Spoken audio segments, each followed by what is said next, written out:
20 तारीख को एक अजीमुस्शान जलसा करने का फैसला लिया गया है। रैली का नहीं बल्कि जमहूरी अंदाज में पुरअमन तौर पर अपने गम और गुस्से का हम इजहार करेंगे और हुकूमत हिंद से हम गुजारिश करेंगे कि आप इस काले कानून को वापस लीजिए। बैठक हुई, क्या निर्णय लिया गया, 20 तारीख को कैसा क्या प्रोग्राम का आप लोगों का ये?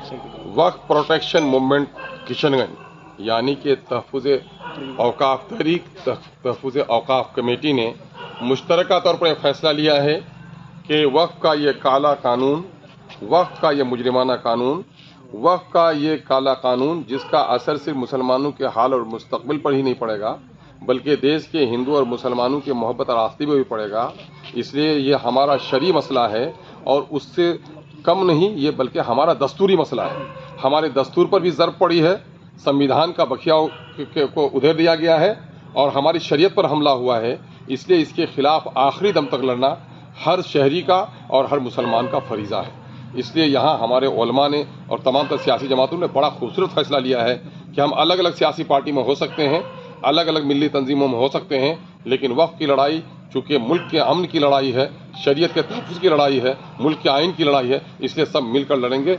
20 तारीख को एक अजीमुस्शान जलसा करने का फैसला लिया गया है। रैली का नहीं बल्कि जमहूरी अंदाज में पुरअमन तौर पर अपने गम और गुस्से का हम इजहार करेंगे और हुकूमत हिंद से हम गुजारिश करेंगे कि आप इस काले कानून को वापस लीजिए।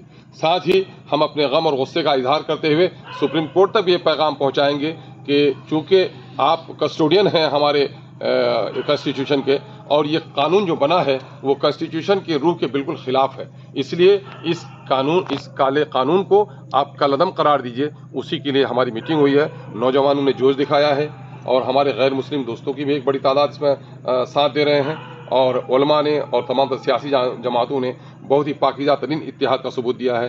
हम आपके हवाले से गुजारिश करेंगे कि 20वीं तारीख को अपनी नस्लों के खातिर, अपने मस्जिदों के तहफ़्फ़ुज़ के खातिर, अपने कब्रिस्तानों में अपने मुर्दों को अगर दफनाना चाहते हैं उसके खातिर, अपने खानकाहों को और अपने दीनी मदारिस का अगर तहफ़्फ़ुज़ चाहते हैं तो उसके खातिर इस काले कानून के खिलाफ उठिए। यकीन जानिए बाबरी मस्जिद टूटी है, आप गमगीन हैं, गुजरात में फसाद हुआ है, आपके आंसू बह रहे हैं, आपको हाफिज निहाल को मारा गया, खलील को मारा गया, पहलू खान को मारा गया, आप रोते हैं, बिल्किस की आबरू लूटी है, आप रोते हैं। यकीनन है ये सारे जराइम को एक पलड़े में रख दीजिए और वक्त से होने वाले नुकसान को एक पलड़े में रखिए। इस काले कानून का ये पलड़ा भारी होगा।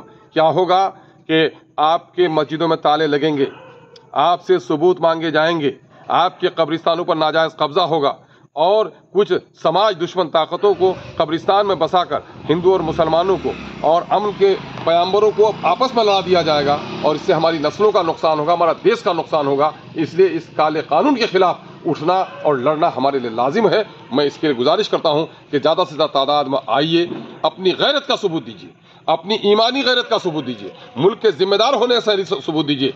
अगर वसूलों पर आँच आए तो लड़ना ज़रूरी है और अगर जिंदा हो तो जिंदा दिखना ज़रूरी है।